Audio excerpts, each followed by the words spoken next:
আমার উত্থাপনীয় বিষয় জুলাই জাতীয় সনদ সংবিধান সংস্থার বাস্তবায়ন আদেশ 2025 আদেশ নম্বর 1 এর অনুচ্ছেদ 10 অনুযায়ী সংবিধান সংস্কার পরিষদের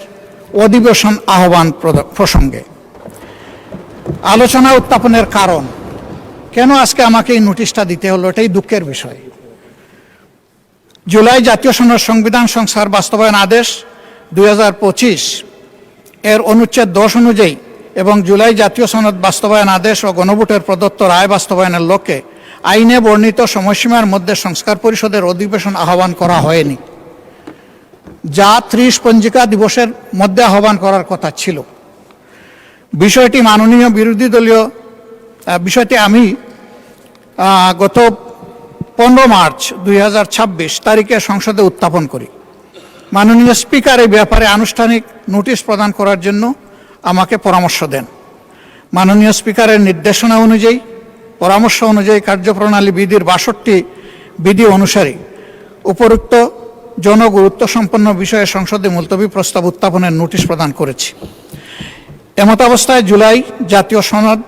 সংবিধান সংস্কার বাস্তবায়ন আদেশ 2025-এর বাস্তবায়ন প্রস্তাবনায় বর্ণিত পরিস্থিতি ও কারণ উল্লেখ করা প্রাসঙ্গিক হবে বলে আমি মনে করি। যেহেতু সুদীর্ঘ গণতান্ত্রিক সংগ্রামের ধারাবাহিকতায় বাংলাদেশে 2024 সালের জুলাই আগস্টে সংগঠিত ছাত্র জনতার সফল গণ অভ্যুত্থানের মাধ্যমে জনগণের সার্বভৌম ক্ষমতা ও অভিপ্রায়ের প্রকাশ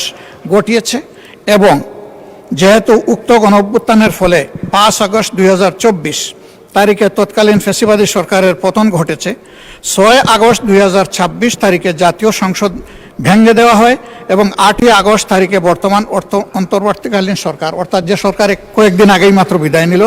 তাহা গঠিত হয়, যা জাতীয় আন্তর্জাতিক পর্যায়ে কার্যকারিতা এবং স্বীকৃতি লাভ করতে সক্ষম হয়েছে। যেহেতু রাষ্ট্রীয় সংস্কার সাধনের মাধ্যমে সুশাসন, গণতন্ত্র, সামাজিক ন্যায় বিচার প্রতিষ্ঠা এবং কর্তৃত্ববাদী ও ফ্যাসিবাদী শাসনের পুনরাবৃত্তি রোধ করিবার উদ্দেশ্যে অন্তর্বর্তীকালীন সরকার সংবিধান, নির্বাচন ব্যবস্থা, জনপ্রশাসন, বিচার বিভাগ, পুলিশ প্রশাসন ও দুর্নীতি দমন ব্যবস্থার সংস্কারের সুপারিশ প্রণয়নের লক্ষ্যে 6টি সংস্কার কমিশন গঠন করে এবং উক্ত কমিশনসমূহ স্ব প্রতিবেদন সরকারের নিকট পেশ করেন। যেহেতু উপরিক্ত প্রতিবেদনগুলোতে অন্তর্ভুক্ত সুপারিশসমূহের বিষয়ে জাতীয় ঐক্যমত্য প্রতিষ্ঠার লক্ষ্যে সরকার 12 ফেব্রুয়ারি 2025 তারিখে জাতীয় ঐক্যমত্য কমিশন গঠন করেন এবং যেহেতু জাতীয় ঐক্যমত্য কমিশন গণ অভ্যুত্থানে অংশগ্রহণকারী সকল রাজনৈতিক দল ও জোটের সহিত আলোচনাক্রমে সংবিধান সংস্কার সহ অন্যান্য সংস্কারের সুপারিশ সম্বলিত জুলাই জাতীয় সনদ 2025 প্রণয়ন করে এবং রাজনৈতিক দল ও জোট সমূহ সম্মিলিতভাবে উক্ত সনদে স্বাক্ষর ও তাহা বাস্তবায়নের অঙ্গীকার করেন। যেহেতু সংবিধান সংস্কার বিষয়ে জুলাই জাতীয় সনদে অন্তর্ভুক্ত প্রস্তাবসমূহ বাস্তবায়নের জন্য সার্বভৌম ক্ষমতার অধিকারী জনগণের অনুমোদন প্রয়োজন এবং তদুদ্দেশ্যে গণভোট অনুষ্ঠান, সংবিধান সংস্কার পরিষদ গঠন ও উক্ত পরিষদ কর্তৃক সংবিধান সংস্কার করার আবশ্যকতা রহিয়াছে এবং যেহেতু উপরে বর্ণিত জুলাই জাতীয় সনদ 2025 বাস্তবায়ন সম্পন্ন করিবার জন্য একটু আনুষ্ঠানিক আদেশ জারি করা একান্ত প্রয়োজন,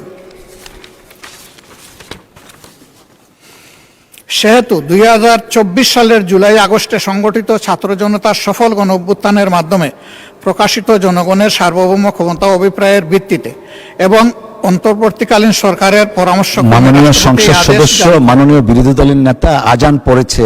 আমরা 20 মিনিটের জন্য বিরতি যাই, যাওয়ার পরে আবার এখানে এসে এটা ধন্যবাদ শুরু করব।